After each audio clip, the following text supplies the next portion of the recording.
Township. I'd like to call this meeting of the Board of Education to order. Statement of meeting notice. Adequate notice of this meeting was given to the public 48 hours in advance of the date, setting forth the date, time, location, and type of meeting. Notice was sent to the Daily Record, the Observer Tribune, and the Washington Township Clerk, and was posted on the district website at www.wtschools.org. All please stand for the Pledge of Allegiance.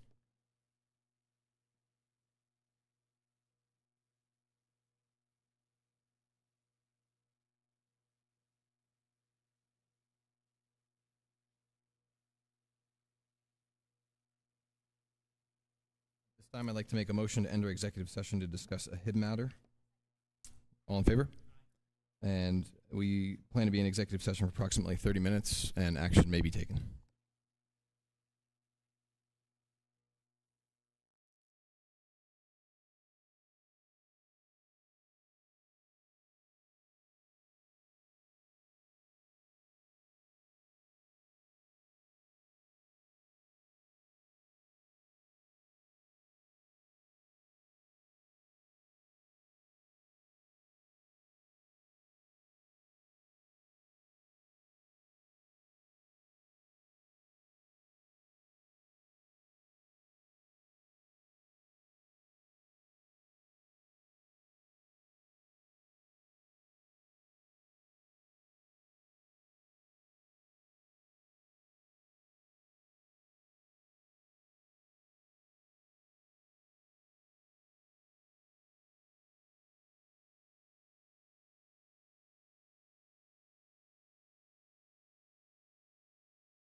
Moving on to President's comments, and hopefully everybody can hear us okay tonight. We're kind of dealing with a backup mic system, but so far it seems like it's working okay. So, good evening, Washington Township. I hope everyone enjoyed their spring break, and it's hard to believe we're at the end of April already.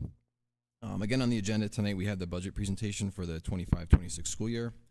And again, I would like to thank Katie DeRizzo, Superintendent Lynn, for all their hard work on this, all the administrators, staff, board members who were involved.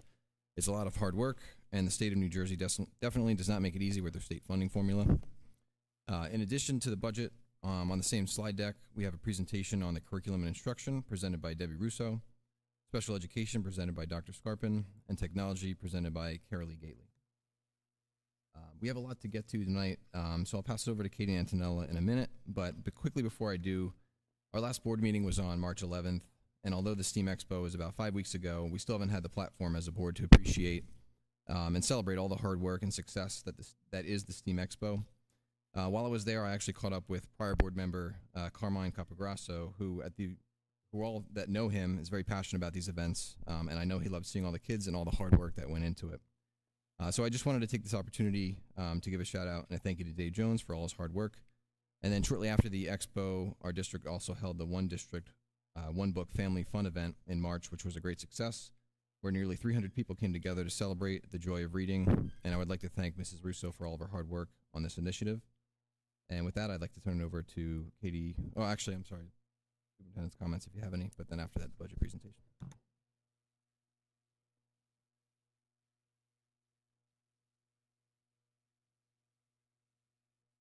Okay, thank you again. Good evening, everyone. For this evening, in accordance with the New Jersey's Anti-Bullying Bill of Rights Act, the results of HIB-related investigations as conducted by designated school personnel will be reported to the Board of Education no later than the date of regularly scheduled Board of Education meeting following the completion of an investigation. For this reporting period, as a district, our totals are 10 unfounded reports and 6 founded reports. Broken down by schools, Benedict A. Cuccinella had 2 reports, Flocktown Cosman had 6, Old Farmers Road School had 4, and Long Valley Middle School had 4. And for our Benedict A. Cuccinella School, out of the 2, 1 was founded and 1 was unfounded. For Flocktown Cosman School, they had 6 reports, 5 were unfounded, 1 was founded. Old Farmers Road School, 4 reports, 1 was unfounded, 3 were founded. Long Valley Middle School, 4 reports, 3 were unfounded, and 1 was founded. And that concludes my HIB report for this month. Thank you. And next, we're moving up to the budget presentation.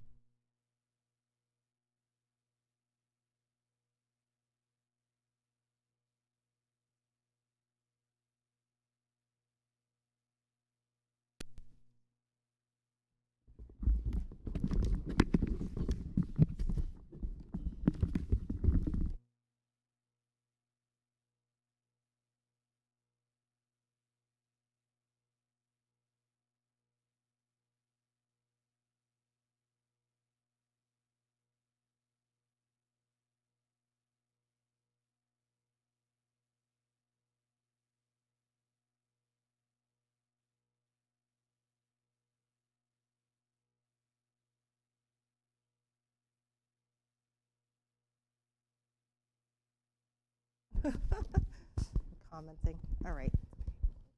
All right, everyone. Welcome and thank you for coming. Our school budget presentation for 25-26 school year is as follows. Okay. I do want to thank, again, Ms. DeRizzo, Ms. Russo, Dr. Scarpin, and Ms. Gately for all of their time and effort in helping us for this evening specifically in our presentation. And of course, the Finance Committee, just it's been tremendous working with all of the committees and ensuring that we have everything in for this evening. So, and I know the time that it, encompasses from the board, so thank you. So I just wanted to review the school budget timeline with everyone.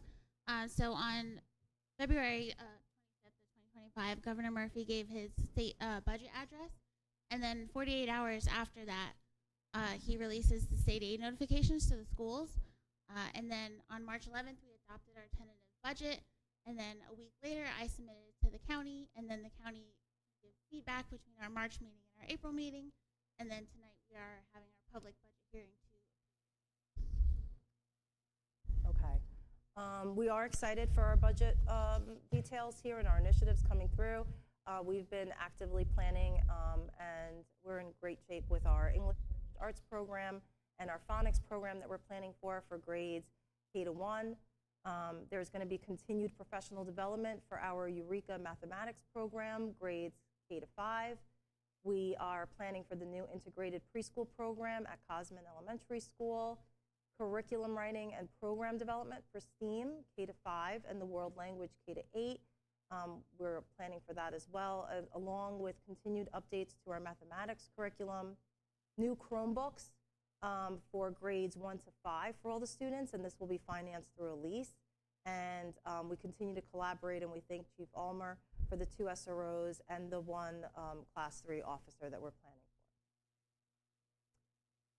for. I just wanted to review some of the challenges that not only our district faces, but other districts face. So we have a statutory limit of a 2% increase on the tax levy, which means if we don't have health benefit adjustments or bank cap, we can only increase the budget 2% every year. We did receive an additional reduction of state aid this year of about $112,000 for the 25-26 school year. So I just wanted to point out that if our budget can only grow by $788,000 and our payroll on average grows by 3.4%, that increase is already above what we're allowed to. And then you add in the health benefits that usually grow by an average of 10%, we're well over the 2% that we're allowed to take in the budget, which is why in this budget and in the last budget, we took the health benefits adjustment that we're allowed to take by the New Jersey DOE. And some other challenges that we have are supporting the new curriculum, special education costs, facility costs, and then also making sure we keep up with safety and security. For budget planning, we continue to restructure as far as our staff positions to promote internal talent and growth, maximizing district-wide scheduling. There's going to be review as well, continued review of personnel. Staffing will be based on continual analysis of our projected enrollment, our district-wide needs, supports, and district programming. We have planned to not fill 2 full-time equivalent positions due to retirements, and we planned for a reduction in force for 2.7 full-time equivalent positions, along with non-certificated support staff as well. Class sizes will not increase so that we maintain optimal learning environments, and special education services or supports will also remain strong.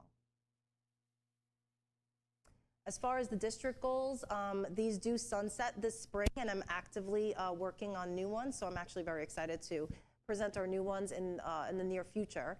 But to review the current ones as of, again, the spring now here, from fall of 2022 until the spring of 2025, this first goal addresses student growth and achievement, curriculum instruction and assessment. The Washington Township Schools will populate and maintain our Linkit data warehouse platform, and that continues to target and support our district-wide multi-tiered systems of support with a focus on early childhood development, and then focusing again also on co-teaching models based on a stakeholder analysis, evaluating current student needs and staff skill sets. So that's our first one. Our second goal is on professional development. Washington Township Schools will provide teachers and staff expanded job-embedded professional development and support connected to student success. The third goal, during the year of 2024 and 2025, communication and public relations was a highlight here. Washington Township Schools will develop a formal district-wide communication plan to inform and engage our parents and school community. And for the last district goal 4, facilities, finance, investment, and security, again, from the fall of 2022 to the spring, Washington Township Schools will strategically allocate resources to adjust for projected state aid reductions, and this will support the district's goals while building financial reserves, provide for new security initiatives and investments, and then use the referendum funds for investments in our schools that are driven by the design of the curriculum. And this slide I'll have everyone just take a look at, take some moment, some time here. This is our current student enrollment and then our projected school student enrollments.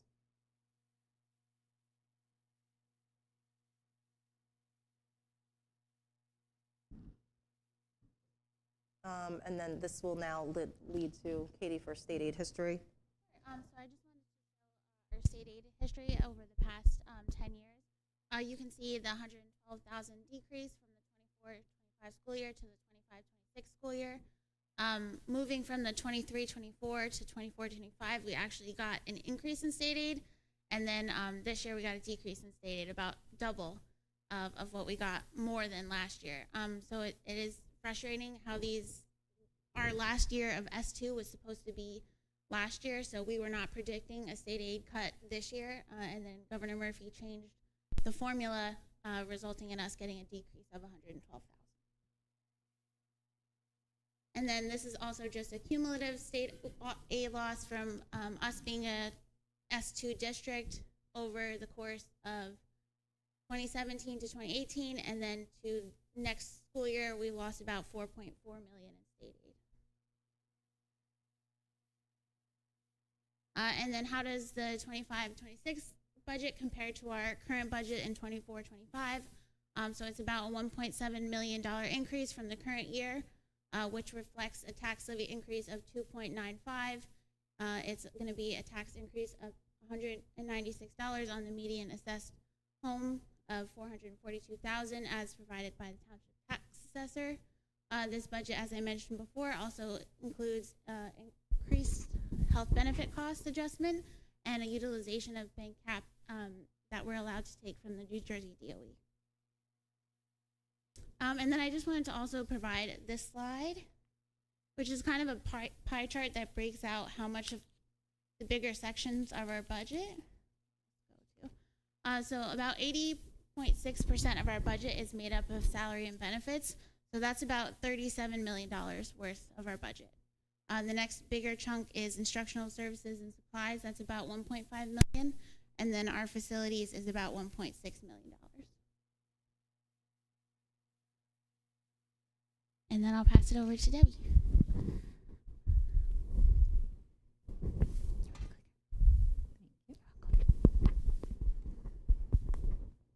Evening. Hi, everyone. To get a little bit more detailed into that slide that you saw earlier about the different expenditures that we're going to have for curriculum and instruction, I'm going to first talk about why we are looking at early literacy. As far as the New Jersey new state literacy mandates, Senate Bill number 2644 talks about student literacy and supplementing Chapter 6 of Title 18A. This just means that the state of New Jersey has prioritized literacy instruction in New Jersey, especially for our littles. So looking at our students who are in that foundational years of literacy instruction, we have to look at how we are making sure that we are providing not only the best instruction, but also the best materials available to us. So in this year's budget, we did look for those things. We looked for the best materials that we felt will address the needs that our students have and also to cover the mandates that are something that we have to do. So in kindergarten and first grade, we're going to start out with a structured literacy program that focuses on teaching foundational reading and writing skills. We currently have a program, we do, but I think this investment in this particular product that we're looking at provides a little bit more explicit instruction. It's more systematic, it's more sequential, it's multisensory, and it's integrated with reading, spelling, and other strong skills that they need to have in reading and writing. So in kindergarten and first grade is where we're starting with this, and I'm really excited to get this rolling. Along with teaching our students those foundational skills, we want to make sure that they're in some good books. A priority for us is also looking at the entire reading program and looking at what it is that students are experiencing throughout kindergarten and first grade. So we are looking at science of reading alignment. Again, what that means is making sure that the students have those strong foundational skills. And then we're looking at rich text, deep knowledge building across various topics, integrated instruction, reading, writing, speaking, listening, and making sure that they are comprehensive in all of these learning experiences. Diverse perspectives, cultures, time periods, perspectives, and also making sure that our activities are engaging and that it is very fluid and also very consistent across all three elements. I think that's one of the most important keys to all of the idea of looking at it. Math. Moving to math. We want to make sure that the great leaps that we've made in Eureka Math Squared continue in kindergarten through grade 5. I sent a survey out to our math teachers asking them how they felt, what they want more of. So it was really great to see that they do want more learning, which is fantastic when it comes to our instruction and making sure that the students get the best possible things that they can get out of math. So we are going to continue that collaboration that we have with our Eureka Math Squared coach, and she will work with our elementary school teachers again. We also will make sure that we have our math coaching happening through Dave Jones throughout this year. And then we also wanted to really stress that the planning and the coaching that we do with our staff is based off the things they need. So we look at the instructional leaders in all the buildings, the principals, look at what it is the teachers really are saying they want and want to learn more of. So in our survey, you can see that they do want to learn more about student engagement activities. They want to learn about assessment tools. We also want to look at our instructional strategies, technology integration. So that's where we're headed in year 2. Really exciting. All of this talk that I'm talking about has to get planned for. So this summer, we're going to work, again, looking at, if you look at the third bullet, refining and optimizing what it is that we need to do. It's great after a first year of implementation to sit back and say, all right, what went well? What needs to get better? What do we need to change? So we're going to get together with a group of teachers this summer and see where we go with that for next year. Also, world language is on the cycle for us to look at, kindergarten through 8th grade. That's something that has to happen every so many years, and this year I'm really excited to look at world language and some of the revisions that need to happen in that area.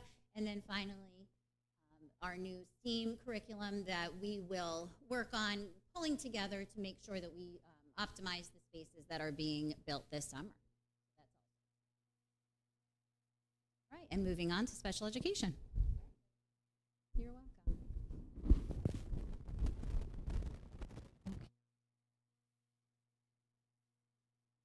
welcome. I'm really excited to be here talking about something that I'm very passionate about, special education. I'd like to consider myself a local historian in the room. I'm finishing up my 38th year in the district. I've worked under 2 directors of special education, a supervisor of special education, and many superintendents. So I'm here tonight to talk about special education. In our department, we follow to a T the New Jersey Administrative Code, Title 6A, Chapter 14. I think to get a good feel of special education in the district, sometimes we have to sort of step back. So I want you to look carefully at the first, to the left, 1718. You can see that the population in the district was 2,086 students, and we had 421 students that were classified with IEPs. If you go to the far right, this current school year, we have 2,009 students, and this is based off of the October 15th count, and we're dramatically lower at 276. So you may want to know why. And it was really interesting back in the day. If you look at that bell curve up there, with the normal distribution, let's say of 100, we have one standard deviation either way between 85 and 115 that we consider average. Back in the day, if we had a student that we look at a discrepancy model between a child's achievement and what their performance is, we used one standard deviation, which is 15 points. So if they scored an 84, 1 point below average, we technically gave them an IEP. And we gave them no room, let's say between, if you scored an 80, 85, where we gave them the opportunity, if they were scoring low, to benefit from our gen ed support that are available in the district. Our code requires students to go through the gen ed services first before they're considered for special education. So basically, around the year 2021, we changed the discrepancy model to a 1.5 standard deviation of 22 points. That allowed a leeway for those students that were struggling, but they weren't necessarily disabled. So we have benefited for those students that have gone through MTSS under Debbie's tier. They've responded to the reports, and that's why our numbers are slowly decreasing. Looking at it another way, the same, you'll see that year 2017-18, our special ed was basically 20%. Now it's about 13.74. So again, a nice curve to go down. The lower red is students that just qualify for speech service, so speech and language. So together, if you were to couple them in the year 2017-18, basically almost 24% were receiving some kind of an IEP, where today we're closer to about 18%. One of the things that we have been doing, and I think doing really well, is our co-teaching PD, and that is where a special education teacher and a gen ed teacher teach this space together. So I think this year has laid a really strong foundation for inclusive educational practices across all of the elementary schools. The gen ed students have grown with their students that have IEPs in the same, and certainly our students with IEPs. I always tell everyone that in special education, it is not a location, it is a service. So we could deliver special education anywhere. That we did this year is that teachers really grew in their ability to use and adapt the various co-teaching models. We spent a lot of time talking to them about station teaching, parallel teaching, team teaching. Just imagine in a regular gen ed classroom, you have 20 students. So instead of one teacher getting up there talking to 20 students, we now can take our special ed teacher and our gen ed teacher and split that class into 2 groups of 10. You keep on getting more individualized the smaller that you break up the groups. Students with IEPs, they receive instruction really tailored to their needs in this type of a setting. Co-planning supported the creation of scaffold instruction, so important, targeted accommodations, and also the use of data to drive and to guide instruction. Many of the teachers had focused PLCs, and they supported that content alignment, differentiated instruction, and UDL, which is Universal Design for Learning. And I'll talk more about that. Looking ahead to this year, we're going to be talking a lot with teachers about that Universal Design for Instruction, which is really a framework that is proactively designs teaching methods, materials, and an environment to be accessible for all students. So you actually are proactive to look at the students within that classroom, and then you design the instruction to meet all of the students' needs. We are looking next year to identify these amazing teachers that we have in our district that are doing great things co-teaching, and we're elevating them to be leaders so that certainly they can continue to sustain progress beyond some of our external providers that come in to coach. So really looking for that next level that we are doing in our co-teaching. Because of this, you can see what the trends have been. We are moving more towards in-class resource trends. You can see over the years, the last 4 years, from starting in 2021 up until this year, because again, that code drives us to put kids in the least restrictive environment, and certainly in-class resource where you have gen ed and special ed together is the least restrictive environment. In the same vein, our resource room, which is more restrictive, special ed students being taken away from their gen ed peers and put into a separate class, that is trending downwards as well, which is really great. It's telling us that the PD that we're doing in the classroom is really working. This is like fabulous to me. Back in 2019, 2020, we had 21 students that were out of district. That comes to, in today's dollar amount, a little over $3 million. If you were to bus those students, I was talking to our transportation coordinator, he has to budget close to $600 a day if they are going with a private agency and they can't coordinate the bus schedules with another district. So we are down to only 3 students out of district for next year. 2 of those students are in a nearby public school, so the tuition is inexpensive compared to out of district. But it's interesting when I talk to directors around the county, and there's still upwards of 15, 20 students that are out of district. It is simply amazing. And again, you ask why? It's because we're building programs in the district, and I'm very proud of that. One of them being our integrated pre-K program. Just a couple years ago, to the left, we only had students that were in a preschool disabled class.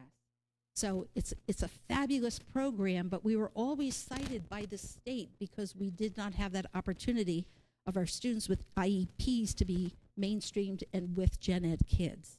So we now have done that, and we've expanded it now across all the elementary schools. So we have 2 programs in each of the buildings, which enable us to have upwards of 84 students with IEPs if they attend half day, or less than that, certainly, if they attend the full day. But I am pleased to report that all of our spaces in gen ed are taken. So we're in good shape to start next year. Also, in the program, it took about a year for us to really land on a great curriculum that we felt would be developmentally super appropriate for our kids.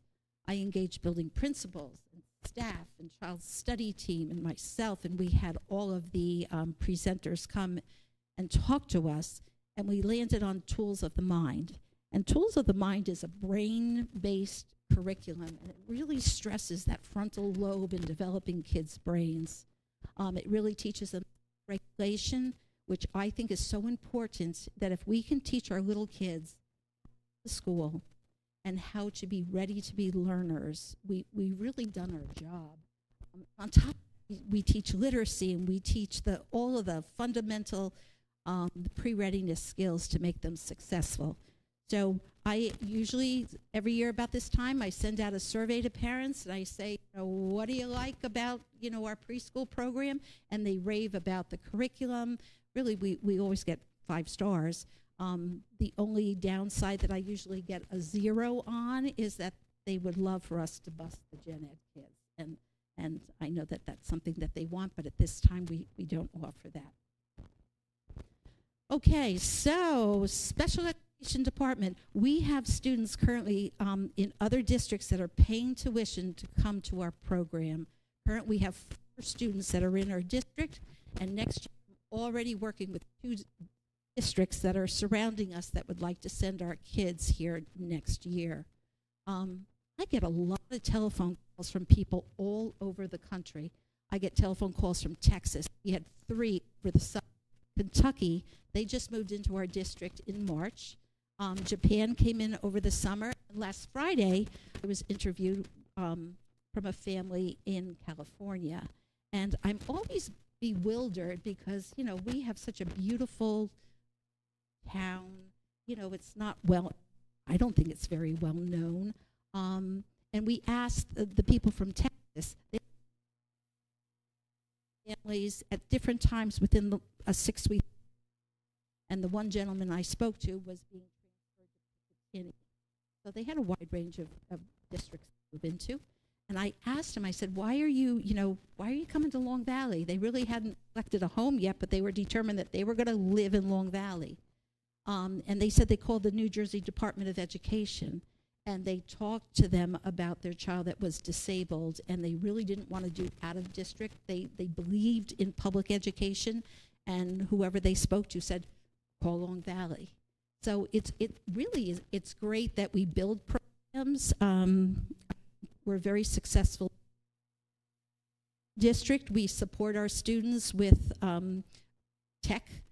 We have Read and Write now available for all of our students that have difficulty. They maybe need to lower the reading level to make them successful, or if they hover over a word, get the definition, it gives them more independence without relying on the teachers to come over and assist them.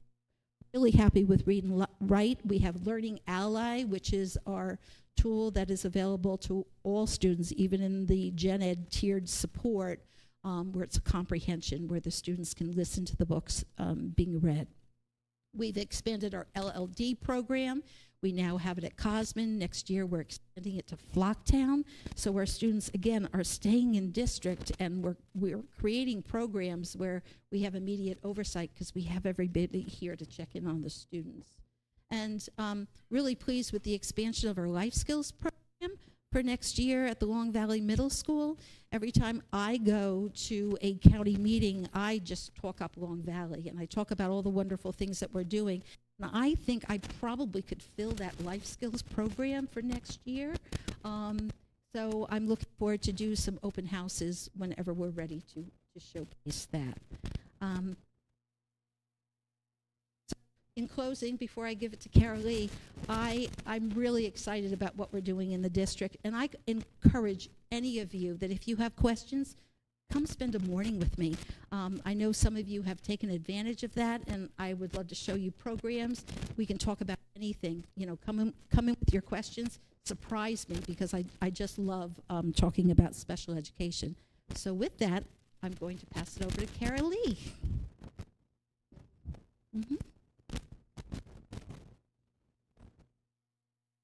Thanks. All right. Okay. Hi, everyone. I'm Carol Lee Gately, the technology coordinator. So I wanted to start off with this slide to talk about the scope of our services, because I think that a lot of times when we think about technology, we think about networks and Wi-Fi and hardware, software type of things, but we don't actually, recognize or realize like the scope of exactly what it is that we're doing and how we're hitting and supporting every corner of the district. So obviously up here you can kind of see we have our infrastructure network, we have our hardware and software, but we're talking also about instructional technology and how the technology is able to support and impact teaching and learning. So when you look at the instructional technology, we're talking about like our classroom technology support and how teachers are actually using the technology that's in the classroom, like the interactive boards and the Chromebooks and the audio amplification systems. We're talking about how our educational technology platforms and tools can support the curriculum. Professional development for teachers, a lot of user help, user support here for help desk support for our students, so that we can empower our community with enhancing these digital literacy skills. You can see data and information systems. We manage the student information system, testing, state reporting, data security and privacy. My favorite up here is the technology planning and innovation section, talking about how we can adopt new technologies. How can we improve that will help improve our educational outcomes. That'll help streamline admin processes so we can stay ahead, right, and be innovative in technology. And when we talk about budgeting, how can we use our budget and our purchasing decisions to support everything that you see up here? And then collaboration and support. I think that's a huge part of it too. We work very, very closely with the facilities department with HVAC, PA systems, all of our door access controls, security cameras, telephones, like everything runs on technology. As well as working with, the departments to support the curriculum. So we have like a huge scope. So I just thought this was like a good overarching picture of like when we're making our budgeting decisions, what we're looking at in the realm of technology. I also do want to take the opportunity to shout out my tech team, Rob Fissel, Kyle Jinks, we have Caesar Flandes in the back, and also Chris Cryan from our maintenance department on all their hard work for supporting technology in our district. So looking at some technology highlights, what we've done the last 2 years is we've actually focused a lot on our infrastructure. So we've reorganized and restructured our network. We've improved our internet our internet between the schools. And we've also upgraded and modernized all of our servers. So now, looking ahead, we're looking to enhance our devices. Now we're turning our attention to our devices. So our one-to-one Chromebook initiatives, as Antonella talked about, bringing in new touchscreen Chromebooks for 1st through 5th grade. We're also talking about new staff devices. So bringing in new laptops for our staff, but also piloting some Chromebook Plus devices. And a technology maintenance fee. So we've seen a tremendous increase in Chromebook breakage in the last 2 years. So this would be a maintenance fee. It's actually modeled after the high school maintenance fee. It'll be for grades 5 through 8 because once they get their device in 5th grade, they keep it all the way through to 8th grade. And this is going to help us offset the cost to repair these devices. Some other things in here, instructional technology integration. We have ongoing classroom technology upgrades. So buying new microphones for our audio amplification systems, upgrading the aging smart boards to BenQ interactive panels, those type of upgrades that we're talking about. We're super excited about the STEAM Lab tools and how we can integrate technology and support the new STEAM Labs. Professional development, so opportunities for my tech team to be able to go to workshops is built into the budget, as well as for staff to be able to learn about some of these innovative new technologies that we can bring back to enhance learning. Strategic systems and analysis, I think from the last slide, you could really see the overarching picture. So we have, our tech team is in a unique position to be able to see the connections and how can we integrate our systems for efficiency, how can we integrate them for better productivity. So that's part of what we're looking for. Also, establishment of an esports program at the middle school. So this is something we actually started last week. Our students are super excited. We've been actually also working with Mendham Township and Chester, who are getting their esports programs up off the ground. So right now it's an intramural club model for the next 6 weeks. And they'll do some inter-scrimmaging, and we're really looking forward to expanding this program next year. And lastly, we have built into the budget cybersecurity. So the past 2 years, we've been improving our cybersecurity with DDoS protection on our internet and endpoint detection and response systems on our laptops, as well as two-factor authentication. So we're really looking forward to next year partnering with this cybersecurity consulting company to continue to build our cybersecurity posture with a managed endpoint detection and response system, as well as staying aligned with industry best practices. We also have a Google audit that I'm really excited about this summer. Our Google admin console is what basically drives all of our devices, our user accounts, all of the educational apps like Google Classroom. So this audit will help us kind of look at our whole system, be able to align our settings, make sure everything's aligned for best practices, but how can we also utilize our Google admin console in a better way for more efficiency? And it's also a great opportunity for some professional development for our team on the system itself. And lastly, cloud-based data backup. So we currently have all of our backups locally, but this cloud-based will be our staff Google Drives being backed up. So thank you all so much. And that's my part. Okay, and it's back to you.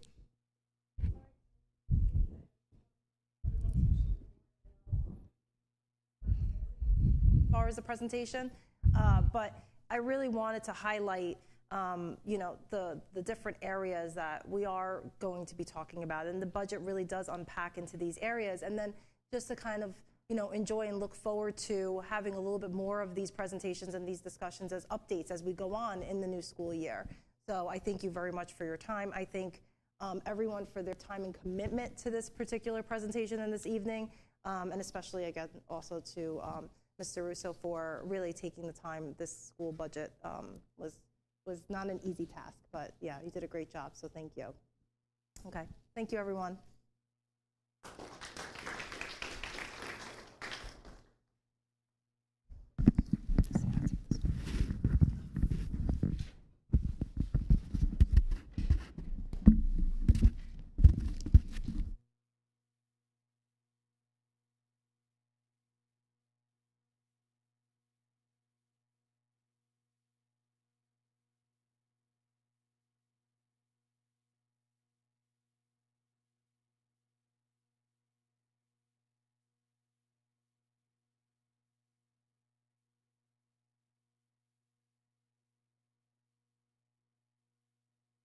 Thank you very much. To correspondence. This month we have emails from A. Nesfetter, M. DeFrance, S. Amolo, and N. DeLuca, J. Coladarsi, R&D Wasserbach. And moving on to committee reports, education. Education Committee met Friday, March 21st at 11:45. In attendance was myself, Melanie Bratton, John Holly, Rob Waskus, our Director of Curriculum, Deb Russo, and our Superintendent, Antonella Lind. We discussed an ELA update. We discussed the planning for a new reading and phonics program for grades 1K through 1 for the upcoming school year. We reviewed the selection process and criteria. ELA teachers, along with Mrs. Russo, worked together to discuss and explore 4 possible programs: Orton-Gillingham, New Jersey Student Learning Standards, Tiers of Intervention, Assessments, and Benchmarks were also reviewed with Mrs. Russo. Each program provided us with samples to review and scheduled presentations with our committee to allow further discussion and Q&A. We also discussed the One Book, One School event, which has since been held. It was very well attended, and we discussed the great turnout for RSVPs. We also discussed the April date for the Parent University coming up on tomorrow night, April 30th. And then we also discussed the STEAM curriculum planning. We are working on dates to come together with Mrs. Russo, Mr. Jones, and Mrs. Gately. We also discussed the STEAM Expo and discussed that Mrs. Lind planned to attend. We obviously held the STEAM Expo, and it was an excellent day. We also discussed the end of year 8th grade LVMS celebration dates, and that we will be approving tonight, along with our revised calendar due to snow days and givebacks. And so we also discussed the changes to the calendar, which again we'll be approving tonight. It will be May 27th, the Tuesday following Memorial Day weekend will be a snow day. June 13th, Friday, and 16th, Monday, will also be snow days. And June 11th will be our early dismissal day for students and makeup PD for staff in the afternoon from that PD day that they missed on January 20th. June 12th is the last day of school and early dismissal for all.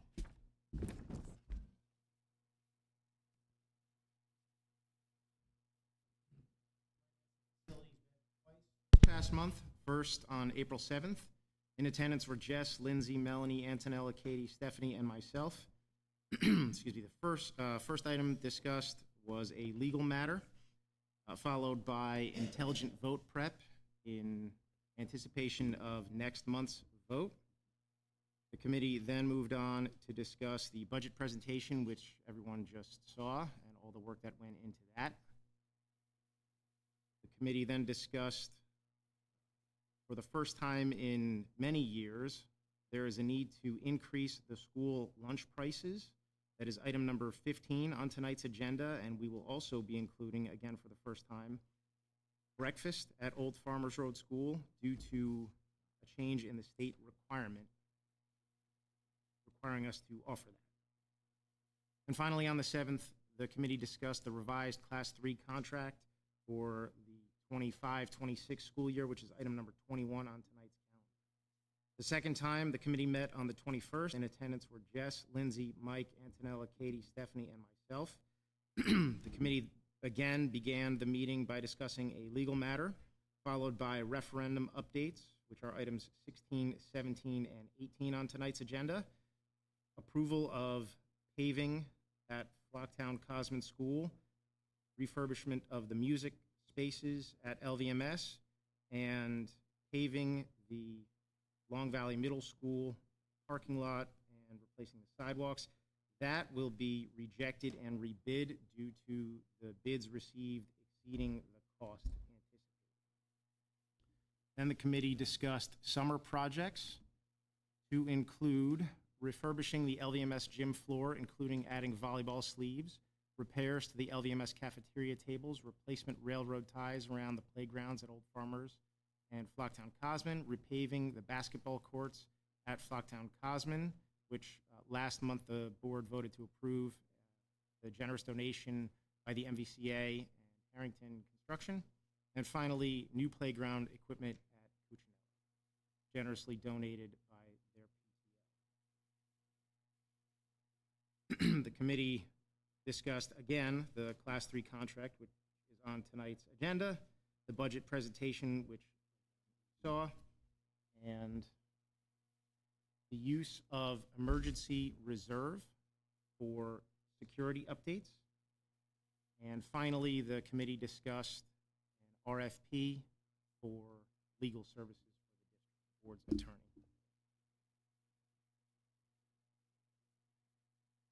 Moving on to communications and governance.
Thank you.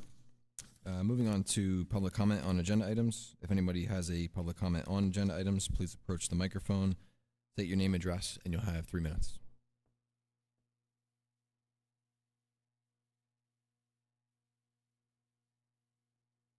I am Tony. This is Rance. Can you hear me? Yeah. Okay. We're from Paving Materials and Contracting. We're here to dispute the board of the Flocktown Osmond project. According to our lawyer, the fact that they're saying that the DPMC certificate wasn't awarded in time, we have, I'm nervous because I don't speak in front of people, so you have to bear with me for a second. According to your lawyer, he's saying that bid was rejected, and that was because there was no DPMC certificate. But in your bidder's checklist, it does say that if it's not included in the bid, documents must be submitted prior to the award of the contract. I believe would be tonight. Is that the way that works? Just for your reference, when we do public comment, usually you come up and make your statement, and then we'll address it at the end after everybody's had a chance to speak. Okay, so that's it? I'm done? I mean, if you have another 2 minutes if you'd like to keep going. But No, that's good. okay. All right, thank you. Is there anybody else for public comment on agenda items only? Okay. I mean, this is a legal matter. I'm not sure if we're going to make any comment on it in this forum, but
put somewhat differently, you give the bidder the ability to decide whether to remediate the defect once the bids have become public.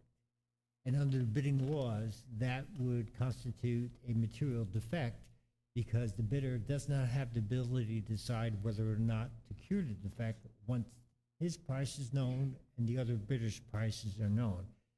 But most importantly, the bidder wasn't qualified at the time of the bid submission date. So when those issues reviewed by our office, we made a determination that it was a material defect that couldn't be cured.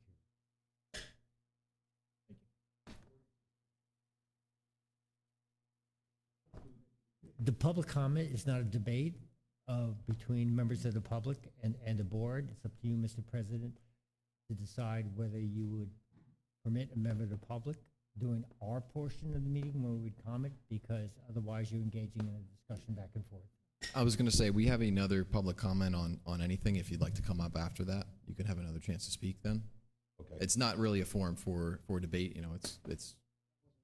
It wasn't really true what he just said, because right here on his paperwork. All it right, says I'm if just it's saying, we're not going to included get in into the a bid, legal debate it here, must be sir. submitted prior to award. Okay, And you had it 2 days after the bid. thank you.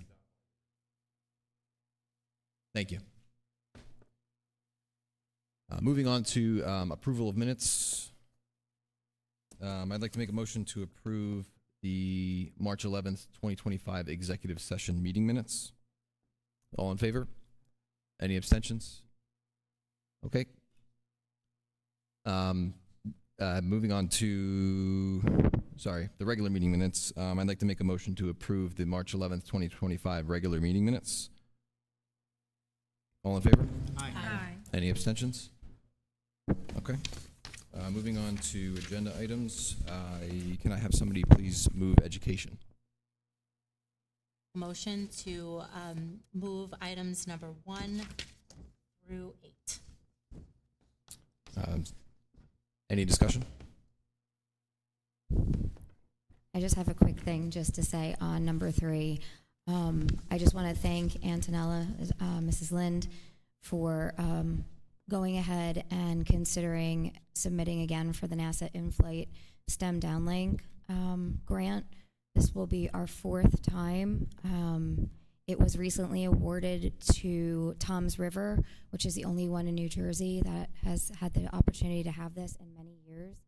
And I actually took the time to speak to them and gather information on how they went ahead with their grant and how the grant is being handled right now, making it even more exciting for an opportunity for our district. So I just wanted to say thank you. I'm super excited about it.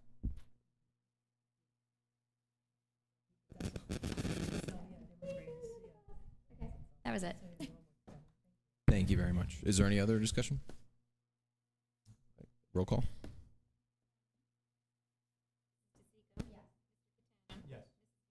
Yes. Mrs. Succi? Yes. Mr. Waskis? Yes. Mrs. Bratton? Yes. Mr. Hawley? Yes. Mr. Oldmix? Yes. And before we move on to finance, we just have to add another item to tonight's agenda under education. So I'd like to make a motion, be it resolved that the Washington Township Board of Ed, herein referred to as the board, hereby affirms the HIB determination in HIB case number 2025-0307. Is that my mic? Which was the subject of an appeal hearing before the board on March 11th, 2025, and authorizes the notification of the board's decision to the affected students' parents. Do I have a second? Any discussion? Roll call. John, tonight's date, right? Not March. I think Wrong. this is the correct HIB case number, though, right? I'm just Okay. double checking the date. Okay. Is there any other discussion? Okay. Roll call. Mrs. Ryan? Mrs. DeSico? Yes. Mr. Catano? Yes. Mrs. Vieira? Mrs. Succi? Yes. Mr. Waskis? Yes. Mrs. Bratton? Yes. Mr. Hawley? Yes. Mr. Oldmix? Yes. And moving on to finance, can I have somebody please move finance? So that was 9 now, correct? That was 9. Okay, so finance would like to move item tonight's agenda, right? No, Or no? No, I'll number that, whatever the last number is. Okay, I'll add that. got it. So, apologies. Finance would like to move item number 9 on tonight's agenda. A motion to accept with gratitude the following contributions, and there are quite a few of them. Organic soil for the Cuccinella Garden Program from Coast of Maine Growing Good Program Grant and Hoffman Supply, $238, sorry, it's 10 bags and 8 bags, $238 from the Long Valley Presbyterian Church for the Cuccinella Nursing Supplies, 8 copies of the book Buster and the Brain Booster, and 8 copies of the book Buster and the Brain Bully, signed by author Christina Pellegrino, to be donated to each of the elementary school libraries. Purchase and installation of new climbing apparatus from the Cuccinella School PTO to be used at the Cuccinella School Playground, valued at $21,693. $2,269.50 from the Washington Township Municipal Alliance to support K-5 social emotional health program. And an amount of a sum total of $25,274.48 from the Long Valley Junior Women's Club to be used in the manner broken out under Finance Item 9. Thank you for your generosity. In the interest of time, I won't read all of them. Okay. Do we have a second? Second. And is there any discussion? Roll call. Mrs. Ryan? Yes. Mrs. DeSico? Yes, with an abstention F, please. Mr. Catano? Yes. Mrs. Viera? Yes. Mrs. Succi? Yes. Mr. Waskis? Yes. Mrs. Bratton? Yes, with an abstention on F. Mr. Hawley? Yes. Mr. Oldmixon? Yes. Move items 10 through 23 on tonight's agenda. Second. Do we have any discussion? Who was second? Second.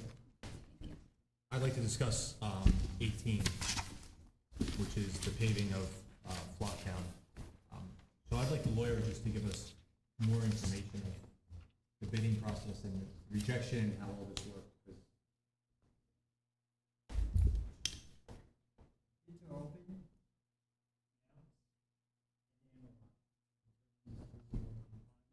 Requirements and specifications, and a determination is made by the lowest bidder that did not provide satisfactory documentation of appropriate classification.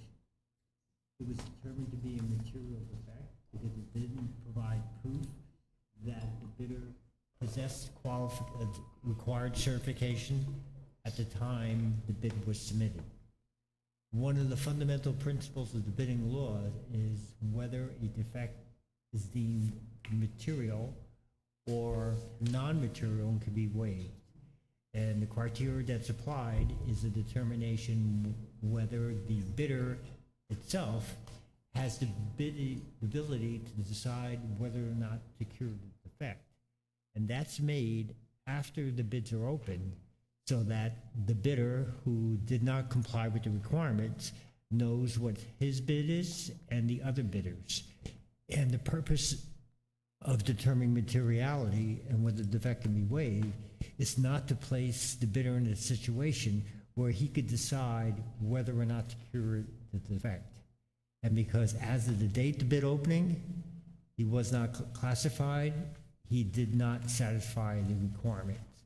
That's a fundamental requirement, somewhat different than perhaps not submitting one of the other documents. I say by way of example, let's say an affirmative action affidavit. That doesn't cut to the heart of the matter as whether the bidder has the requisite qualifications. That would be a defect that would be deemed immaterial, that could be waived and could be submitted after the fact. So the integrity of the bid process is not to give the bidder the ability to decide whether or not to cure the defect. You stop the music, you look at what was submitted, and determine whether the defect was material. Specifically, what item was missing from the bid? It was proof that at the time the bid was submitted, that the contractor possessed the required classification documents. What classification? is the classification documents required for the project.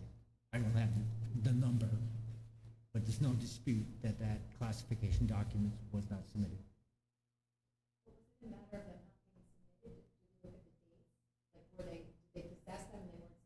No, they weren't classified as of that date. They subsequently obtained classification documents, but it was after the bid opening. And why does it seem like there's some confusion as to when those documents were required to be submitted? It seems like there's some interpretation as to when those documents were actually required. I don't think there's any dispute of when those documents were submitted. It's undisputed that at the time of the bid opening, those documentations were not produced. And when documents were subsequently shared about classification, it was, again, after the bids were submitted, and it evidenced classification for a time period that was in effect after the date of the bid opening. Do we have a responsibility to go out? Is there a minimum number of bids that we're required to go out to and get? No. Can we just conceivably open it up and just get one bid and have it? Conceivably, you could have none. You have no control over who submits bids. If you did get, let's say, one bid and it exceeded the amount of the budget, you have the ability to reject that bid, even though it's the one bid. So you could say it's the lowest bid because it was the only bid. However, if it exceeded the budgetary amount, you have a basis for rejecting the bid. You have no control how many bids and what the amount is, but what you have an obligation to do is to preserve the integrity of the bidding process, preventing manipulation after the fact. And what about board members? Are we to consider whether or not past experience with certain contractors can be applied to the bidding process here? You know, if we had an experience that was negative, if there was a contractor that we worked with that consistently missed deadlines and such, can that be considered? It cannot be considered unless it elevates to the level of a breach of contract and you follow the procedures, and that after the breach, the information was presented to the Department of Community Affairs in terms of their bidding process. Simply being dissatisfied perhaps with a contractor before, that doesn't arise to the level, doesn't result in a legal basis for disqualification. You may or may not believe that the contractor is not the best contractor, but the subjective viewpoint of whether or not you believe a contractor is the best contractor is not the positive factor. The statutory criteria is whether someone possesses the requisite qualifications, and requisite qualifications will be based on the classification category, and the only way someone who has performed work on a project for your school district could be disqualified if the statutory procedures for determining disqualifications were followed, and that would not be at the time of this bid, but at the time that arguably there was alleged breach of a contract, and you filed a report with the Department of Community Affairs. Now, the contract that's going to be, if we do approve this, the contract with them, we can put language in there if there's lateness, if they don't meet the timeline, there's a penalty. There's already provisions in the contract. But as far as the cost, There's because we had, I don't want to run into the same situation we ran into this school year where we had a parking lot that was gravel for the whole month of September. Right now, you put out specifications. Nothing funny? Wasn't the whole month. An exaggeration. How long was it? Discuss the exact date. Well, okay, you're laughing. I just thought you'd have the information. 2 days of rain caused A month delay? as you quoted. You blame rain. You blame rain. Words. You blame rain. It's on record. I never said 2 days of rain. Yeah. Is there anything else that we wanted The to address? contract can be amended though to, No, it cannot. not the contract. So we can't put a penalty in there for, If you allow me to explain the process, you have bid specifications. They have requirements for the projects. They have contractual provisions, and you would have timelines for when it should start, when you have substantial completion, and when you'll be completed. The specification would also have a provision for liquidated damages. if you haven't completed the contract on time. That's built into the contract. So depending upon the facts as what's transpired, will determine whether there was a breach of a contract. But you can't now, after the fact, when specifications have been drafted and these bids were submitted based on the specifications, to modify the provisions of the specifications. Do we have a lateness built into it then, as of now?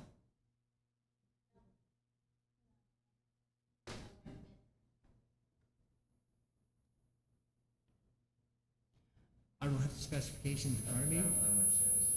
Are we voting on a contract, or what are we voting on? Forgive me, because I actually don't know. But he's saying that we can't amend the contract because of how the bid was written. To your question, what's on the agenda is to award the bid, which would then, upon awarding the bid, obligate the parties to issue a contract based on the specification. In response to the gentleman's question is whether we can change the contract. We are not able to because the terms of the contracts are already indicated in the specification. But then, correct me if I'm wrong, going a little further, we're awarding the contract to a contractor who actually didn't have the lowest bid. But since they're saying, the attorney here is saying that the required specifications were not completed in time, so we are going to have to bypass the contractor who had the lowest bid and give it to the next contractor. Who we had a poor experience with? Is that correct? I'm just trying to make sure I follow. Okay. That you consider the lowest bidder. You make a determination whether the lowest bidder is what's called responsible, and that is complied with the terms of the specification. The determination was made that the contractor wasn't pre-qualified as the date of the bid opening and didn't submit proof of classification at that. If we say no, what happens then? So if everybody, if say we say no to item 18, does it go out again for bid? We would have to vote like we did to reject the bid and then go back out to bid. The majority of the board right now votes no on 18. This is a question, it's not a statement. If the majority of the board votes no on 18 right now, then we'd have to go out and do this process. No, you have the bids that submitted.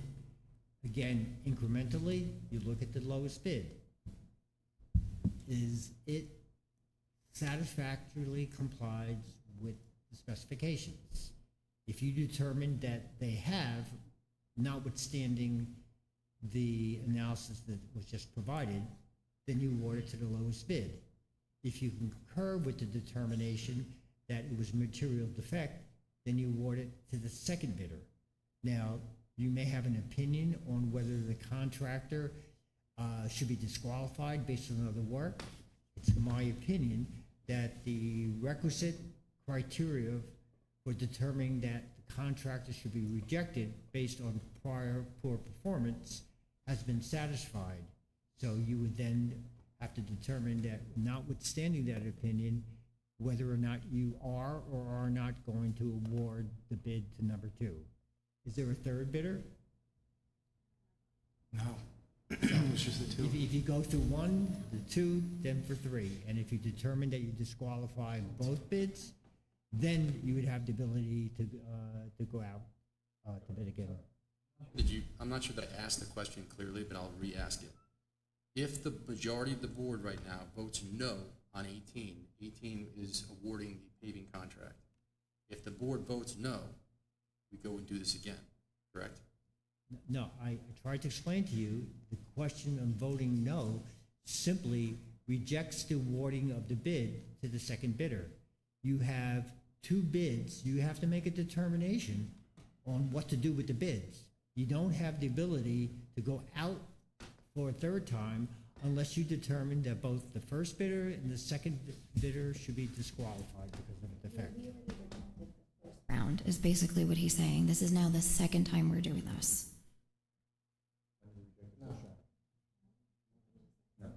No. Really, our vote doesn't matter. That's what I'm getting. So is what, our vote doesn't, I mean, because what you're saying is, we don't legally have the ability to reject this. We have to statutorily take what we've been presented with. That's not what I said. You have a resolution.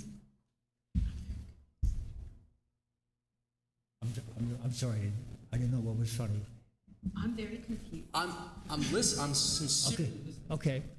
I don't think you've answered the question. I think other people are asking the same question. So we are aware that there are two bids right now. And I'm assuming it was your determination that the lowest bidder did not have the required paperwork at the time of the bid to be qualified to be awarded the bid. I'm making that assumption. Is that correct? Yes. Okay. That opinion was rendered by the office. But if an opinion is rendered,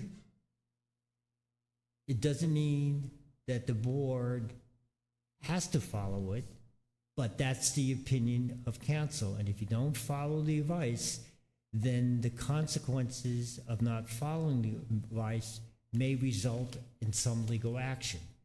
But you do not have an obligation to follow the recommendation. That's why the resolution's before you. Okay, I think we're all understanding of that, but now the next question is that we understand that and we're all solid on that part of it. The next question is, there is a vote in front of the board right now, which is to award the paving contract to the second lowest bidder. Okay. If the board, right now, the majority of the board votes no, where does that leave us? You have to make a decision then, are you going to award it to the first bidder? Right, there is no third bidder, so there is a third bidder. There is a third bidder. Yes, but it was 200 grand more than both of the bidders. Right. So with that, in the event that we vote no on this, and we do not award the contract to the second lowest bidder, does that allow the board to deliberate and decide to reallocate that bid to the lowest bidder? The answer is the second motion would be to award it to the first bidder, the lowest bidder. Right. And that's a decision that the board has to make, notwithstanding the legal recommendation to the board. All we can do is to analyze, make a recommendation. We can't make a decision, but you can make an informed decision. If you don't want to follow the advice, that's your prerogative. But the resolution that is presented before you is based on our legal analysis. And does the board, are we required to make all of those decisions at this meeting tonight? Or You have 60 days from the date of the bid to make a determination. I understand what you're saying now. And for anyone I'm still a little foggy. So what you're saying is they've made their recommendation. If we don't follow it as a board, we are potentially subjecting litigation, right? However, I would like to do myself some of my own research because we just had Katie stand up and give us this wonderful presentation about how we're short, right? We are short. And there is to me, that's a lot of money. This is from the referendum, so this is separate from our budget. Oh, this is separate. Okay. Okay. Yeah. It doesn't, okay. I just wanted. No, that's super important, because to me, I'm always trying to bridge, when you say, we're short, Right. bridge that gap. Right, this is, okay. But that does matter too, right? Because the referendum money is a finite amount of money that was awarded, right? That was voted on, and so, if you're overpaying for that, then there's less for the next project. I Yeah. agree, I think every dollar matters, I'm just, I think if we could table it and we could do a little bit more research, and it's not that I'm being disrespectful of your opinion, I would like to look at the statute myself, if that's okay with everybody. If it's not and we're out of time, then I also understand that too. I would prefer that. So, I agree. Okay. I mean, Antonella, if you wanted to chime in, you're a little bit closer than all of us on this, and we trust your judgment, so I just wanted to give you a chance to offer your opinion on this. So I hear what everyone is saying. We had contacted the attorney prior to tonight, just so that we can address all of these concerns a little bit further. And so, just to kind of express that it is in kind of the house of a legal matter that it's being discussed. I know some people that are here are just upset, and I appreciate, you coming out this evening and addressing those concerns. When it's in legal back and forth that way, we can't really go into too much. I mean, our attorney has actually taken a lot of time just kind of going through these pieces. I just wanted to kind of highlight the fact that there was reasons for, unfortunately, the first bid, being essentially bypassed, right? And then moving on to this next one, which we all have concerns with. My concern is that I don't know if we're going to then be out of timeline as well. Could very well be that we won't bid. I'd like for you to kind of maybe weigh in on that. But out of timeline where then we, God forbid, don't get the projects up and running in a timely manner as well. So what that would look like if we did need to essentially pause this, would that trickle into something else that would not benefit us anyway, knowing that we'd have to still possibly go with this bid that we are just questioning. So it's just another question to add on, just so that we have an idea before we maybe possibly go out of timeline with anything. What they're saying is, what our attorney is saying is, and not that I don't doubt your reading, I would like to see how case law has interpreted the material defect, right? I'd like to, but that's just for me, if we're out of time and this is going to impact other things down the road, then I wouldn't want to do that. But if there was a way to have a bit more time to review it, would make me feel better. So but that's I think the question I'm my asking thing is the penalty, what is our timeline? the time penalty. Yeah. I want to see how that's written. So what would be our timeline in the event that if you can elaborate a little bit for me, and I thank you. Bid opening, please. You have time to table it. When's the next meeting?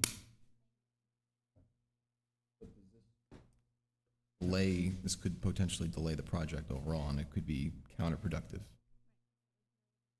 The contract creation, the contractors will have to get permits, and then all of that has to happen right when we get out of school. We're pushing this back. If we table it, we're pushing it back another, I think the next board meeting is 2 weeks, so. I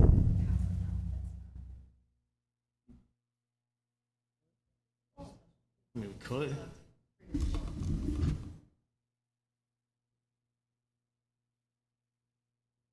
That would be my preference. Mine too. I just don't see what that would buy us in the grand scheme of things. Well, I asked today what the penalty phase was, and no one's telling me what it is. And I'm supposed to vote to approve this. What's the timeline of when the completion of this project has to be done by? Do you want to see who wants to table it? I think the bigger question is, to be factual, the project, although yes, it had delays and it was frustrating when we had those delays, the project did get done. Was it done within the time that it was promised? It's not like it was a breach of contract from my understanding. So if that's different, I think that should be said. And how far back really was it if it didn't get done within the time it was supposed to? Because honestly, I don't remember. I remember it being done. I remember we were thrilled. I remember there was rain, it got delayed. I remember there were days that we didn't know what was going on and it was frustrating. But I want to know the facts of why this is such a big deal that it's worth delaying a project or worth awarding it to another company that's $200,000 more. Don't have answers to, and I can't vote on something if I have questions. We've had days to discuss this. This is the 13th hour here where it's like we're at the board meeting discussing this. We've had these conversations during finance. You were in them. It's the same company that failed us last year. Right, You and want to hire them again? We talked about it though. We talked about it in our We committee. didn't talk about this company. We 100% did. We talked about this company? Yes, we did. You brought up your way construction? Yes, we did. Here's the solution then. What we'll do, if somebody wants to make a motion to table it, go ahead and make a motion and we'll see if it passes. Motion to table. 18 on finance? Because you already have an open motion for 10 to 23. Or are you amending that? And if you have a table, if you table a motion, you need to have a date of when you're going to table it. You have to specify when you're going to table it to. Yeah, so tabling, just so we're all aware, we're going to table this then we're going to have to kick off a special board meeting to vote on just this agenda item?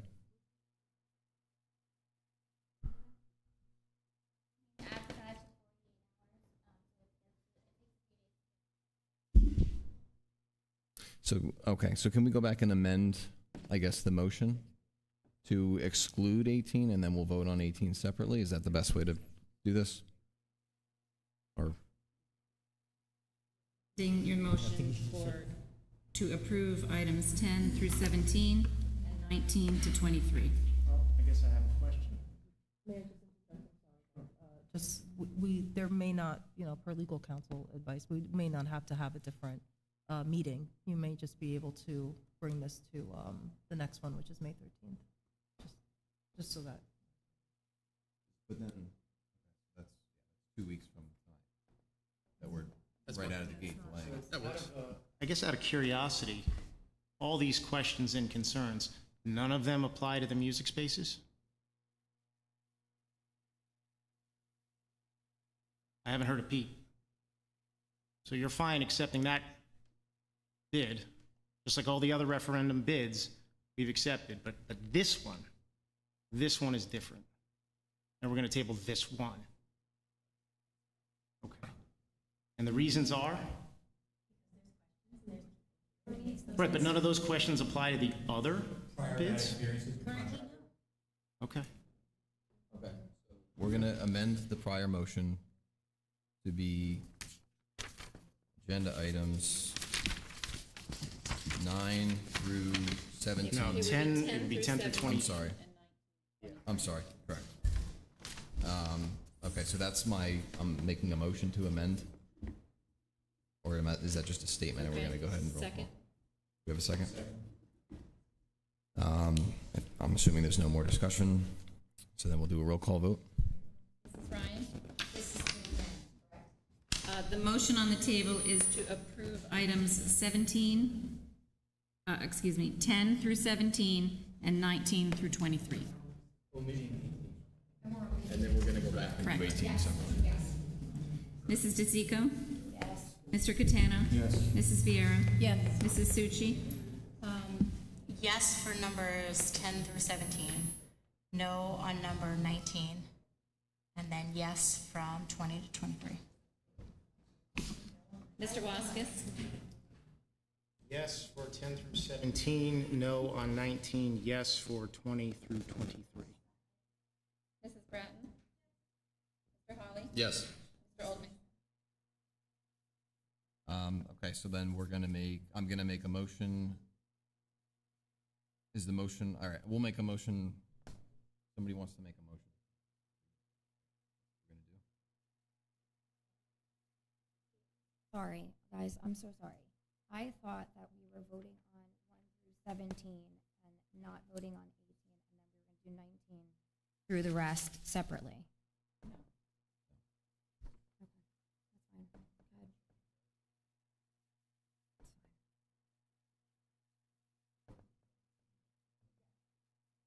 Until our next board meeting, whatever date that was. Second. Is there any discussion? Okay. So then we're doing a roll call vote. Mrs. Ryan? Yes. Mrs. DeSico? No. Mr. Catano? Yes. Mrs. Vieira? Yes. Mrs. Succi? No. Mr. Waskis? No. Mrs. Bratton? Yes. Mr. Hawley? Yes. Mr. Olmixon? No.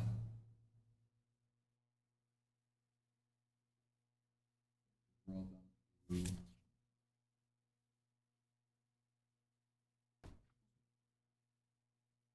24 is by itself. Okay. I'd like to move item number 24 on tonight's budget. Is there a second? Second. Any discussion? Roll call? Mrs. Ryan? Yes. Mrs. DeSico? Yes. Mr. Catano? Yes. Mrs. Vieira? Yes. Mrs. Succi? Yes. Mr. Waskis? Yes. Mrs. Bratton? Yes. Mr. Hawley? Yes. Mr. Oldmixon? Yes. Can I have somebody please move personnel?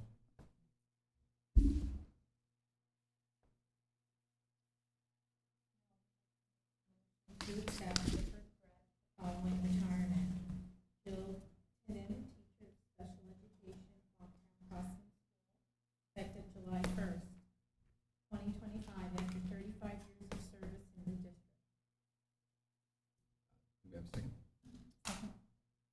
discussion?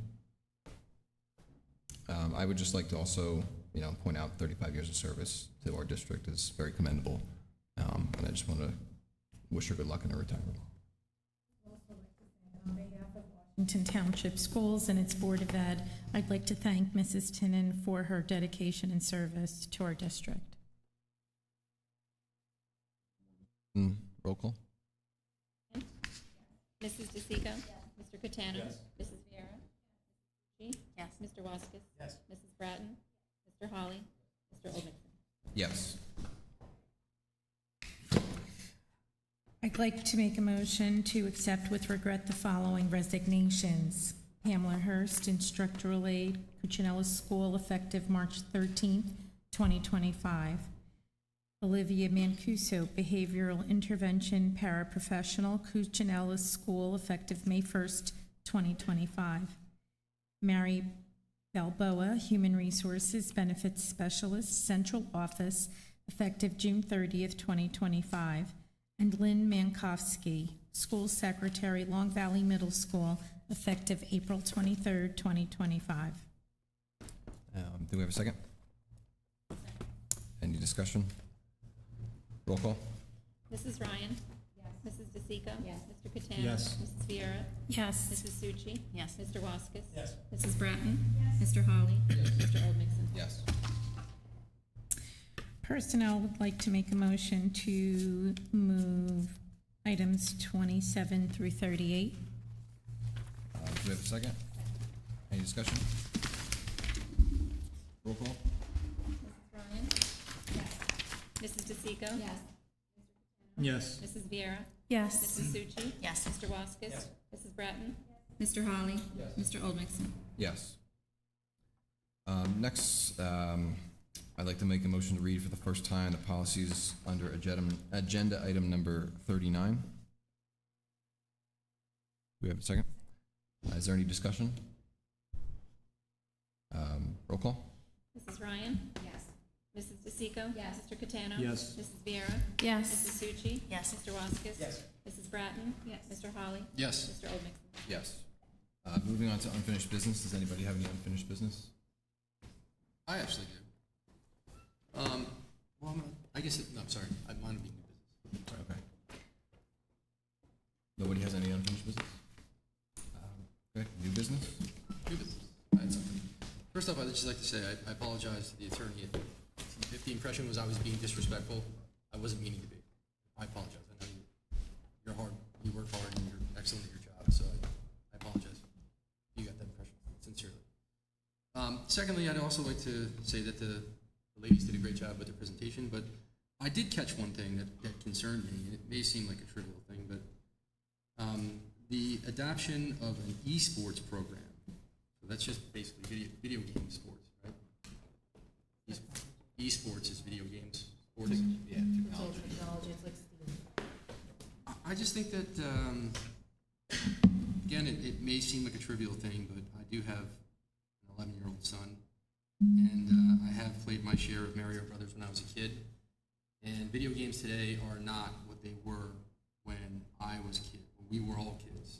They're much, much more addicting, and it wouldn't be out of the ordinary to have a kid sit down and spend 5 hours playing video games and not even get up for food or water.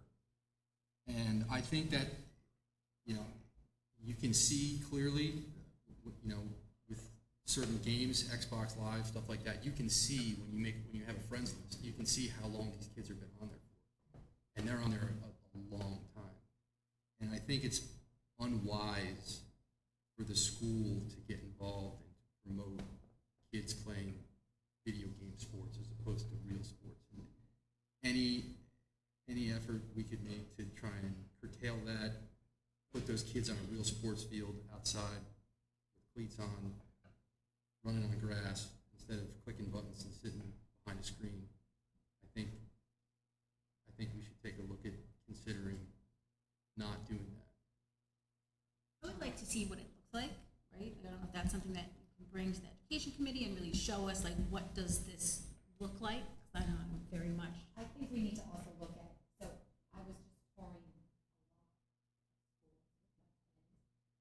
I was shocked. And while I do agree with you with the video games, I feel that we would be doing a disservice to students because we will not be competitive. They are offering full scholarships at the collegiate level to these children. They are giving them access to, and look, you and I can have a debate personally. I'm telling you about what's being offered after 30 colleges with my twins. They are giving these kids personal trainers. They have spaces in the colleges for them. If we want to maintain our competitiveness with the other schools, that's my only fear. Well, I don't agree with it, and I think I'm right there with you. Get outside and stop playing video games. Go fishing. Do something else. This is a thing. And so my only hesitation would be, are we hurting the kids by not giving them these opportunities? Can I add to that too? And like, listen, your kid, very athletic, right? Like, I mean, we've showcased him. That's incredible, amazing. I have an athletic kid. I was an athlete. My husband was an athlete. 3 out of my 4 kids are not athletic. They like sports. They are not good at it. They don't have the coordination for it. Not every child is made to be an athlete, and some of them want to be but just don't have the capability. So for those kids, it gives them an opportunity to sort of engage in that without having like the physical ability to. Does that make sense? Like there's that pool of kids that unfortunately are just not athletic. Can I just ask one question for clarity? This program is more about the kids developing games in technology, or and less playing of games, or It encompasses a lot of like just those again, those kind of Yeah. like future thinking, like engineering and like STEAM, and it's also driven by their interests. So it's not like something that's going to be continually infused into our everyday. Their interest, rather we decide that it would be outside on the field or you know, in this but it's something that we are kind of starting to explore and taking off with. So I just, you know, I can absolutely provide a little bit more feedback on it, like we requested, like during the education committee, just unpack it a little bit more. Thank you. Is there any other new business? Okay. Moving on to public comment. This is public comment on all items. If you do have a public comment, please approach the microphone, state your name and address, and you'll have 3 minutes. What's that? Yes. I wasn't going to speak, but I'm a resident WTA president, but phys ed teacher. I just Googled the esports. My daughter's school has it. And esports participation offers students a range of benefits, including enhanced critical thinking, problem-solving skills, and teamwork abilities. It can also foster social-emotional learning, increase student engagement in STEM fields, and leads to scholarships and career opportunities. My husband plays way too much computer stuff, but you know, so there is so much out there with them, and I know you questioned it, so I just looked up. So there is more stuff, and I'm go out there and play. But so there is a lot with that, with the team building, because there's so much critical thinking with it. So I just wanted to mention that a little bit. But questions with the 2.7 positions that are being ripped, is that including the 2 due to retirement? So would that be including 4.7 total positions lost on top of several non-renewals, or is that 2.7 positions lost, or is that a total of 4.7 positions lost? Would be my question. We can address all the questions afterwards. Okay, Okay. Yeah, no, that's great. Thank you very much.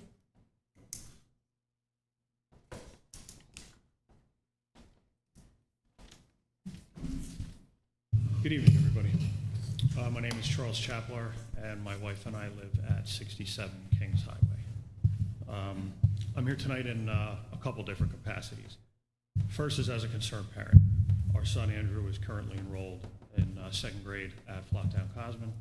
Our daughter Abigail is finishing up next month at Long Valley Christian and will be joining her big brother in the fall. She cannot wait to do. Tells us all the time. The second capacity is I'm a candidate for the Washington Township Committee. And I'm someone who cares deeply about the way the needs of our schools and the township planning kind of intersects.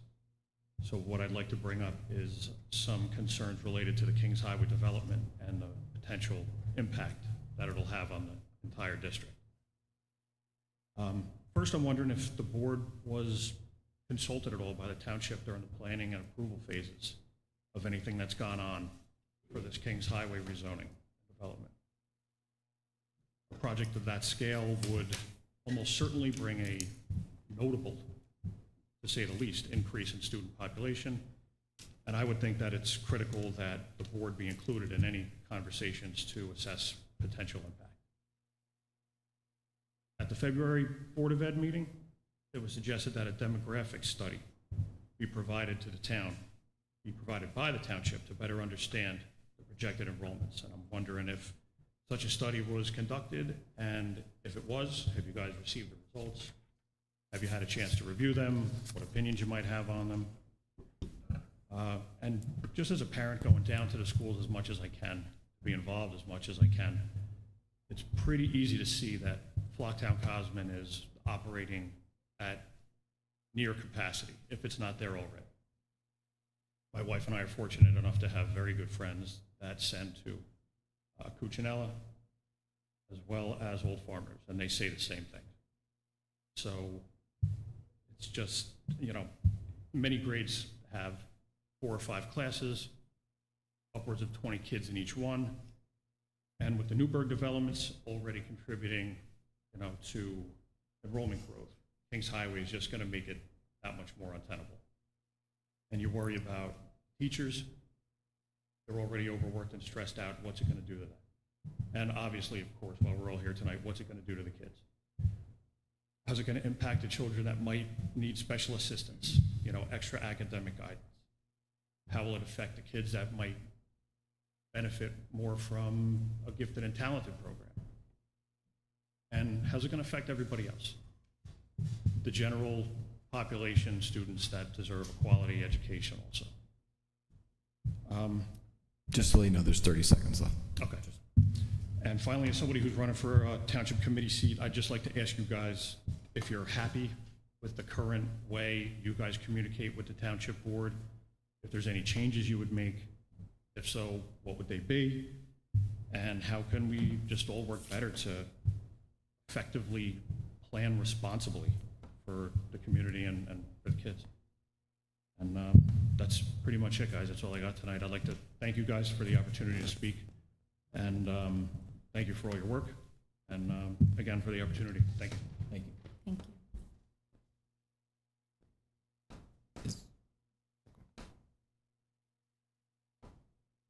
Good evening. I'm Larry Bajek, 14 Squire Hill Road. I agree with a lot of what Mr. Chaplin just said. I am a dad, but I'm also a candidate in the upcoming Township Committee election. We've been discussing at the Township Committee a lot of the development, right? The 350 units at Newburgh, as well as the 125 at Kings Highway. So I'm here, you know, he covered a lot of points, but I'm here really just to raise awareness. I want the board to know that if I'm lucky enough to get elected, one of my priorities is to foster a better relationship, a stronger relationship with the board. I understand the differences between the board and the committee, right? I get the committee, the Township Committee is political. I'm not a politician, right? I am a dad. Like Mr. Chapler, I have kids in the school. My youngest is in kindergarten in Cuccinella. When I hear people saying, don't worry about the development, close to 500 units coming, it bothers me because I question if they've been in the schools. Because when you walk around the schools, they look pretty full, right? I don't see empty classrooms. It's just my observation, obviously. I'm not backing up with studies at this point, but it looks like that we have a problem coming. So I would think that with 500, roughly 500 units, compounded with the fact that the state has cut millions in funding, we have a challenge facing us. It's going to impact all of our schools. It's going to impact everyone here. And I think we just have to start discussing it and planning for it. And I hope I can help you be part of that solution. Thank you. Thank you.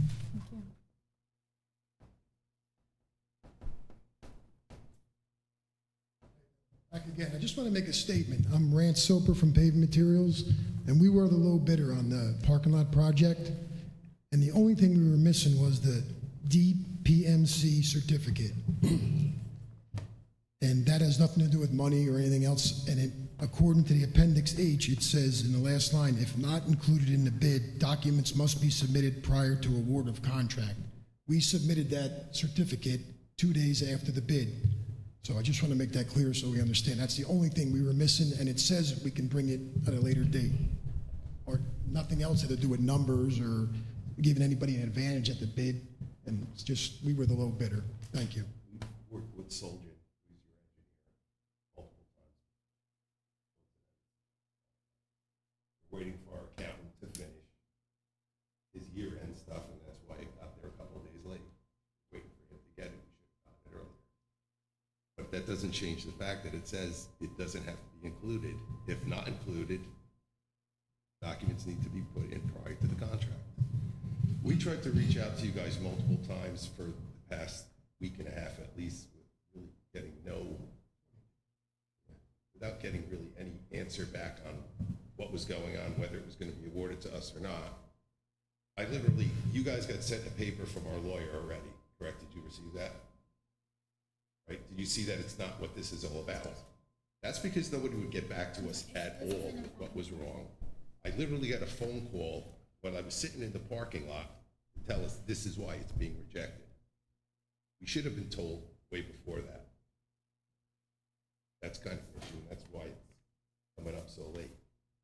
Our lawyer does not agree with this. This is going to go to litigation if we don't get awarded. They go the other way. I don't know that your way will, but the fact that it says what it says there, it's going to be litigated. I can guarantee it. Thank you for hearing us out. I appreciate it. Thank you. Yeah. Thank you. Is there anybody else for public comment? Okay. I'll let Antonella address the RIF question, but just briefly, I mean, obviously this is now seemingly a legal matter, so I don't think we're really going to comment any more on it. You know, you've made your statement and we've made ours, and I'll basically leave it at that.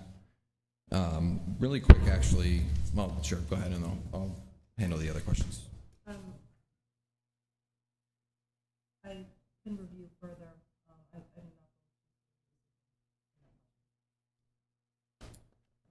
And then regarding the two questions, or the two gentlemen about Kings Highway, I guess one of the questions I just want to address, and I urge everybody on the board not to really address, is if you know, our satisfaction with the township committee. I don't think we should be engaging in something like that, so I would urge everybody to refrain from answering that question. But in February, you are correct, it was brought up, sorry, just because it was top of mind of everybody in our town on what's happening, how's it going to impact our schools. We brought it up in new business. Our attorney suggested that we do request a demographic study. I had emailed the township committee for the demographic study. They said that they did not do one. I believe the reasoning, and don't quote me, was because it needs to get done eventually. Why would the town pay for it when it could be done and paid for by the developer? We also do have capacity concerns. You know, I'm not going to really engage in that too much further, but you know, I was trying to have a good quorum, and I believe we still do. I have a good relationship with Mayor Marino, but your concerns are ours as well, and it's something that we're going to just have to figure out and deal with. You know, it's something that just happened this week, so we haven't really had much time to digest it and next steps from our end. I think that's basically everything there. I don't really want to, you know, it's a sensitive topic. We don't want to really engage in the political climate in our town, but I appreciate the comments that you guys made, and I think I'll leave it at that.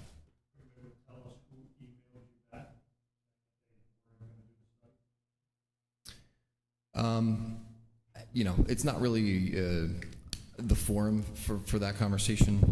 I think you can probably ask the township committee Again, and I don't want to quote them. I don't want to put words in their mouth, but that's generally the answer that we got, because we as a board kind of saw this coming and had concerns, and our advice of our council suggested that we request that, and that's where it ended. So I think that's all the comments that were made tonight.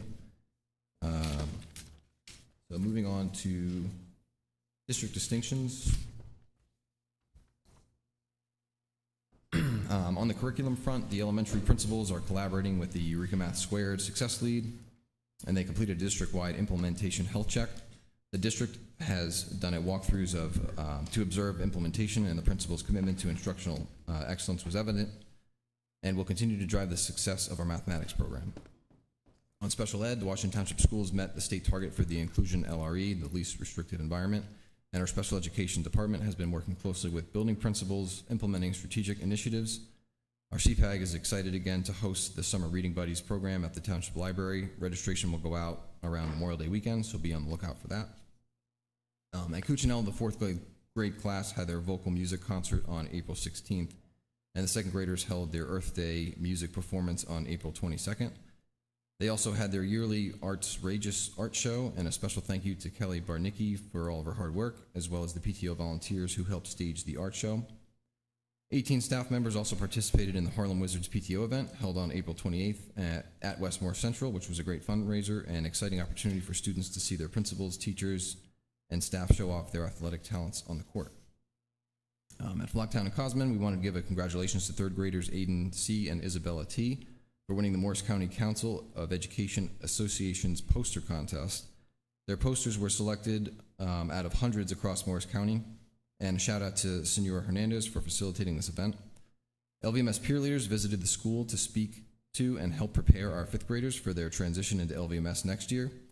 First and fifth grade buddy classes participated in the Big Egg Drop, and fifth graders had to finally say goodbye to their trout on the Big Trout Release Day. At Old Farmers Road School, fourth graders took part in a hands-on fossil program where they examined real specimens and learned how fossils provide insight into Earth's history. Preschoolers had a visitor from a naturalist who introduced a wide variety of animals, and similarly, second graders explored a world of insects during a visit from Insectropolis, where students observed live bugs and learned about insect structure, behavior, and diversity in connection with their science curriculum. And at LVMS, spring sports are underway, including baseball, softball, and track. This year's production of the LVMS musical is excited that the cast will be performing Frozen Junior. Shows will be Friday evening and Saturday in the LVMS Performing Arts Center, or this building. As mentioned earlier, in the LVMS peer leaders met with fifth graders to go over a day in the life of a middle schooler. And lastly, I'd like to thank everyone who participated in the Take Your Child to Work Day. Also, last but not least, we wanted to say thank you and goodbye to Sergeant Burns, one of our SROs, as staff and students gave him a clap out on April 23rd at the Flocktown Cosman Schools. We thank you for your service to our district and community. Before we adjourn, the board's actually going to go to a second executive session. Before I make a motion to that, I just wanted to preface everybody that nothing's really going to be discussed when we come back, other than we're just going to adjourn the meeting. So, you're welcome to stay to watch the adjournment if you want to, but that basically concludes the meeting from the public. So at this time, I'd like to make a motion to enter another executive session to discuss a legal matter. Second. All in favor? Aye.